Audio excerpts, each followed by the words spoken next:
a gente tem que falar aí para os preparativos da grande final da Copa do Brasil, né? Porque o São Paulo, tudo indica, Fábio Piperno, que vai poupar todos os jogadores contra o Fortaleza. E a gente falou aí da situação do São Paulo. O São Paulo, nesse momento, está a 4 pontos. A 4 pontos da zona de rebaixamento, 4 ou 5. Kaique, quantos pontos? Eu acho que é 5. 5. O São Paulo está a 5 pontos tem 20, da zona do rebaixamento. Vai poupar provavelmente todo mundo para enfrentar o Fortaleza. E depois eu também quero saber do Mauro da situação do Arrascaeta e do Luiz Araújo, que é a grande expectativa, são 4 pontos do São Paulo. 4 para a zona de rebaixamento. E depois eu quero saber também do Mauro dessa expectativa, porque parece que o Arrascaeta vai no sacrifício. Que o Flamengo entende que seja válido colocar o Arrascaeta no sacrifício, já que é o único jogo que pode render um título pro Flamengo nessa temporada. Brasileirão, o Flamengo fez o favor de entregar a paçoca, como sempre. E não tem praticamente chance mais pro Flamengo. E o Palmeiras aí se aproximando do Botafogo, assim como o Grêmio. Agora, Piperno, antes do Mauro falar dessa situação do Arrascaeta, do Luiz Araújo, e o São Paulo? Realmente é uma boa decisão do Dorival poupar todo mundo como deve acontecer, de acordo com as notícias, porque a situação no Brasileirão também é meio incômoda. Não, mas claro, o São Paulo tem que fazer isso. São Paulo não ganha um título de expressão desde 2008. Enfim, há quem considera aquela Sul-Americana de 2012 e tal, aí seriam 11 anos.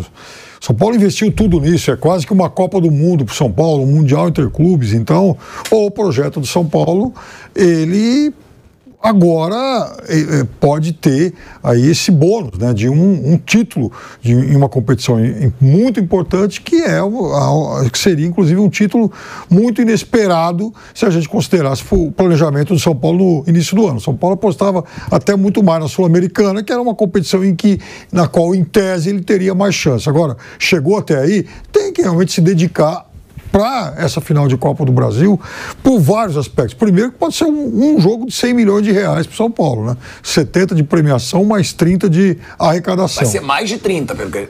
30. Vai ser mais que 26, que foi o do Flamengo. É claro que vai pagar a premiação e tal, tem descontos, enfim, mas é uma grana que o São Paulo não vê há muito tempo. Segunda coisa, o São Paulo, depois dessa final de Copa do Brasil, vai ter 2 meses e meio para se dedicar única e exclusivamente ao Campeonato Brasileiro. Ou seja, dá tempo aí para fazer uma reta final de Campeonato Brasileiro sem sustos. E, assim, o impacto desse título para o São Paulo é diferente do Flamengo. Talvez, se o Flamengo não tivesse nesse momento ruim agora e tal, nem passasse pela cabeça do técnico do Flamengo em poupar o time inteiro, talvez usasse lá um ou outro jogador e tal. O São Paulo, assim, o Flamengo está acostumado a ganhar título, o São Paulo não. O São Paulo está numa seca danada. Então ele tem que, pelo menos até domingo, investir tudo nessa Copa do Brasil. Se eu fosse o Dorival, eu pouparia com parcimônia. Não todo mundo, como foi o time... Não, e a informação que tem, que ele vai poupar geral. Não, tá bom, mas ainda eu não assumi a direção técnica do São Paulo. Quando isso acontecer, você já sabe o que eu vou fazer. Muito bem, Vanderlei.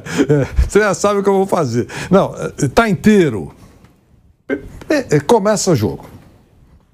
Começa o jogo. Eu não gosto muito dessa ideia de poupa todo mundo. Não é possível que todo mundo esteja desgastado. Mas e uma contusão? Contusão acontece em treino. Nós já tivemos aqui exemplos, tá certo? Aquele que está Arboleda está meia boca, está ainda com dolores. Se ele estiver com dolores, não precisa jogar. Mas jogadores que estiverem liberados inteiros podem começar o jogo. Durante o segundo tempo, dependendo do que acontecer, o professor quer mudar, ok. Mas poupar todo mundo eu não acho assim uma boa receita. Mas entendo que os argumentos usados pelo Piperno são muito fortes com relação a valorizar essa disputa. É isso. Agora, tem algo curioso também, né? Que a gente vai falar também do São Paulo já, que o São Paulo ele vive uma situação complicada fora de casa no Brasileirão, né? O São Paulo não venceu nenhuma partida fora de casa no Brasileirão ainda. Só que na Copa do Brasil venceu 4 das 5 partidas fora. né? Que foi contra o Ituano, Sport, Palmeiras e Flamengo. Venceu Palmeiras e Flamengo fora de casa, pô. E depois, contra o Sport, venceu bem fora, mas quase que perde dentro de casa. Só que venceu fora. Agora, antes da gente falar dessa situação, só não venceu o Corinthians fora de casa, aí na Copa do Brasil. Tem essa situação do São Paulo, que o São Paulo é algo bem curioso, né, Fábio Piperno?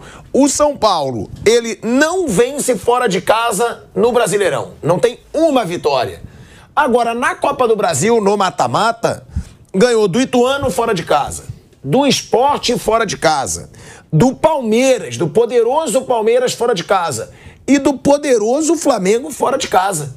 O que acontece? Será que vira uma chave para esse São Paulo ser forte fora de casa na Copa do Brasil e não ser no Brasileirão? O São Paulo fez jogos muito bons contra o Palmeiras, especialmente no primeiro tempo lá contra o Flamengo. Ele estava muito organizado e teve atitude de time vencedor. Talvez, e aí é só, enfim, um palpite e tal, né? Por saber aí que, não, enfim, uma competição de mata-mata, né? De tiro muito curto, você não tem tanto tempo assim para recuperação. O São Paulo, ele toma uma coragem que às vezes ele não tem quando vai jogar contra times menores. É muito parecido com o que a gente fala sempre do Corinthians. Acho que no caso do Corinthians, isso está mais incorporado no time, no elenco.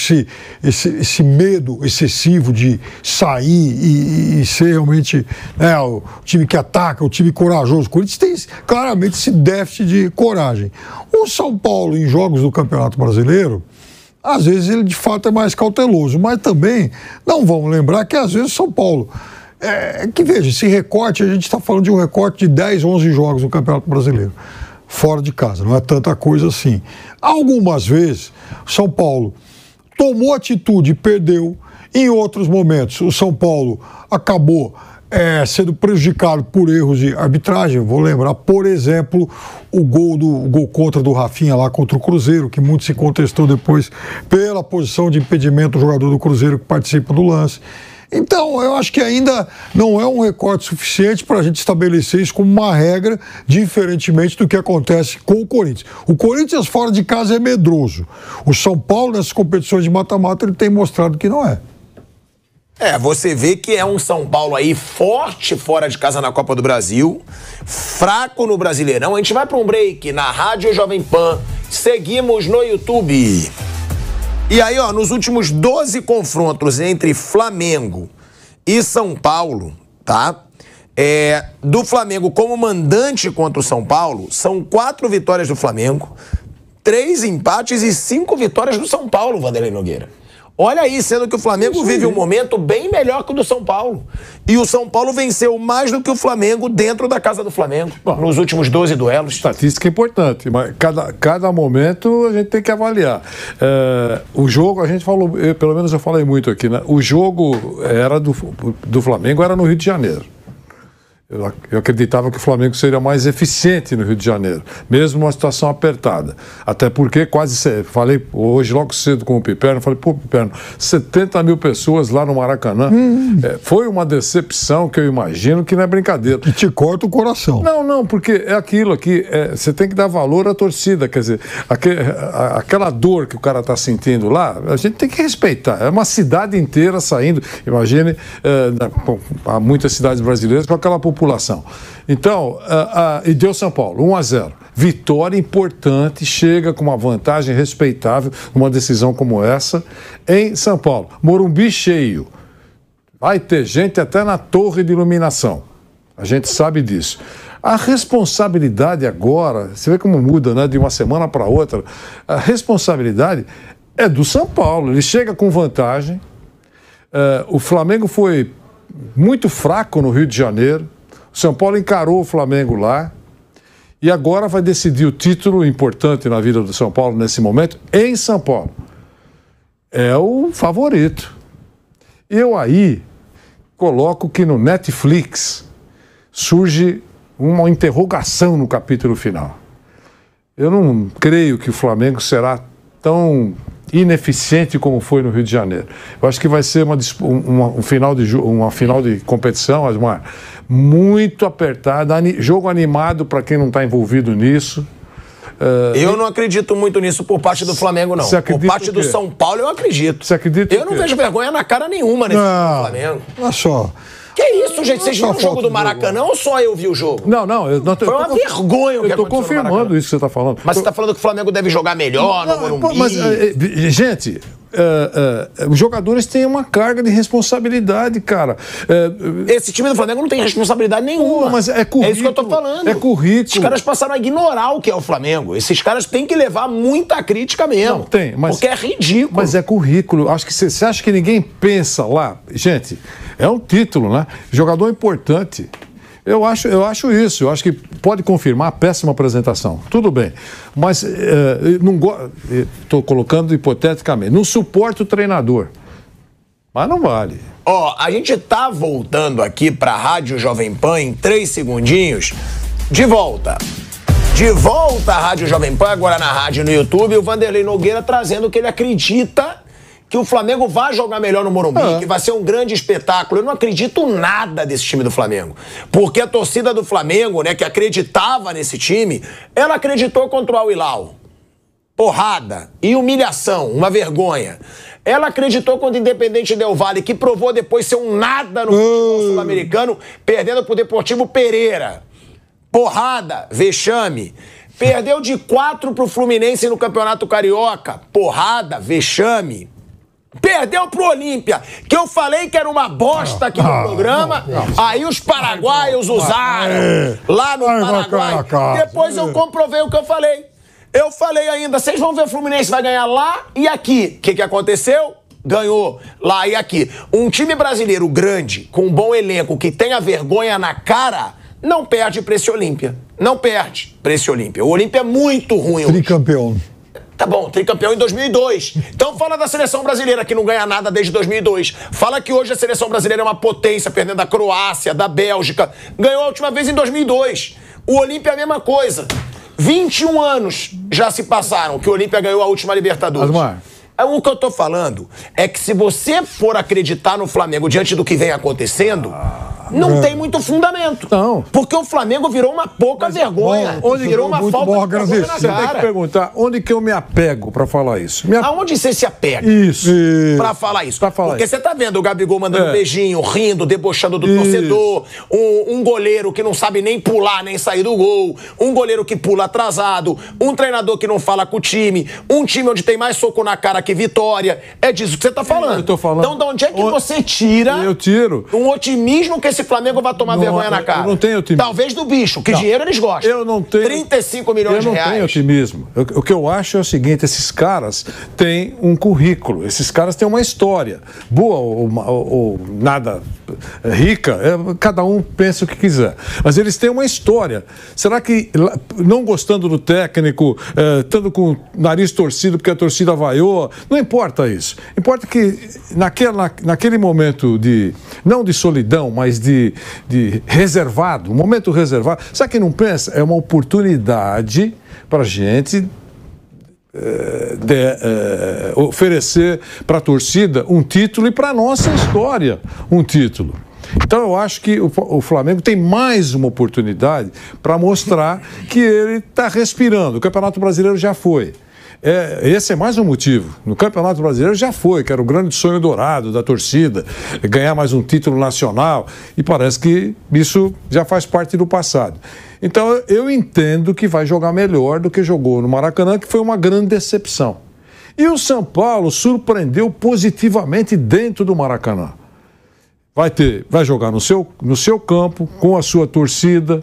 Estão fazendo aqui, já fizeram até vaquinha, a exemplo do que aconteceu com a torcida do Flamengo no Rio de Janeiro.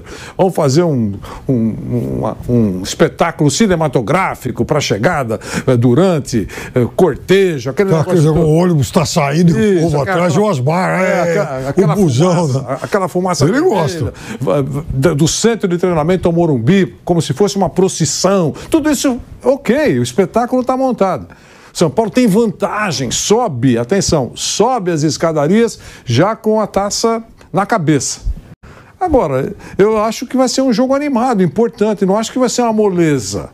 Porque do jeito que você está falando, o Flamengo vai tomar uma cacetada. Não, eu não vejo vontade por parte do Flamengo. Eu acho que o Flamengo, a gente já achou que ia ter vontade contra o Olímpia. Um jogo importantíssimo. Se repetiu a falta de vergonha na cara. A gente achou que Maracanã lotado, com um torcedor otário, pagando R$4.500 pra ver essa bosta, ia funcionar alguma coisa. Ia funcionar alguma coisa também. Pô, os caras vão tomar vergonha agora, torcida, pagando caro, final... Nada. Pelo contrário, deboche do senhor Gabigol e beijinho. Goleiro que sai na bola sem levantar o braço. Treinador que não participa do intervalo com os jogadores, que eles tiram o cara da rodinha. Como é que você dizia que era o... Chamava de braço de Horácio lá, que era o braço curto. Braço curto, o Matheus Cunha é a mesma coisa. Jacaré, né? Braço de jacaré. Mesma coisa. Mesma coisa. Matheus Cunha. E o Rossi não recebe a chance. Não dá nem pra acreditar. O Matheus Cunha, quando precisou dele, em jogos importantes, Olímpia, tragédia. E agora, contra o São Paulo, tragédia. Não pode ser o titular do Flamengo. Então, eu não vejo otimismo. O único otimismo que eu vejo é que parece que esses caras só veem dinheiro. Porque o Gabigol não tá fazendo nada e quer ganhar mais de R$2 milhões por mês agora na renovação. Então, o único otimismo é que esses R$35 milhões, porque a gente já viu que pra esse time não interessa o torcedor, não interessa quanto eles pagam, quanto que o torcedor tá gastando pra assistir a um jogo, não interessa a instituição Flamengo. Dinheiro a gente sabe que interessa um pouquinho. Nem a história deles. Então, que não interessa. Cara, que história! Eles estão prezando pela história deles? Não estão. A gente tá falando de um ano inteiro sem prezar pela história deles. É o momento de o cara colocar a cabeça pra fora. É mais uma chance. O futebol permite isso. Permite muitos ressurgimentos. Dentro e fora de campo. Muitos. Então, é uma chance. Eu não estou dizendo que o Flamengo vem, ganha, vai embora, coloca a taça nas costas e vai embora para o Rio. Não é isso. Só estou dizendo que eu não acho que ele vai jogar tão mal como se apresentou no Rio de Janeiro. Só isso. Mas é que você não tem nenhuma esperança. Não tenho por tudo que vem jogando. Ele não jogou nada no Rio de Janeiro contra o São Paulo, ele não jogou nada no Rio de Janeiro contra o Olímpia, ele não jogou nada contra o Olímpia no Paraguai, ele não jogou nada contra o América Mineiro no Maracanã, ele não jogou nada contra o Cuiabá fora de casa. E tudo isso com o jogador saindo sem revolta de campo. Torcedor dando abracinho em jogador rival no meio campo. Ah, pilhado, fair play. Fair play é um escambau.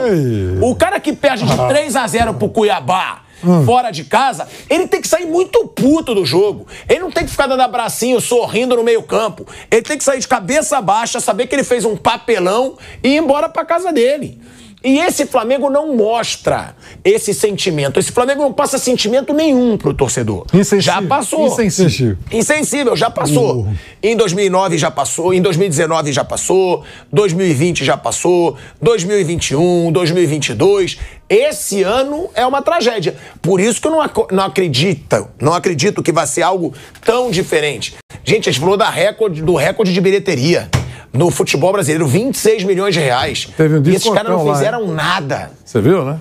Eu vi. O Flamengo ganha de comissão. O Flamengo vai ganhar R$11 milhões só. Você viu 42 mil para passagem de árbitro? Tinha isso. 7 milhões a taxa da CBF, né? 7 milhões. 1,5 milhão a taxa da Federação do Rio de Janeiro. Não, escândalo. Não, os caras capricham. Mas merece, pô. A CBF ganhar 7 milhões merece, pô. Por quê? Olha a estrutura que eles dão pra arbitragem do brasileiro. Eles merecem, pô. É por isso que eu falo e ninguém fala. Porque a imprensa é um bando de baba-ovo da CBF que precisa de entrevista exclusiva na seleção brasileira, precisa do escambau. Ninguém fala. Obrigado, Vanderlei, por me passar esse dado que eu não tinha me tocado.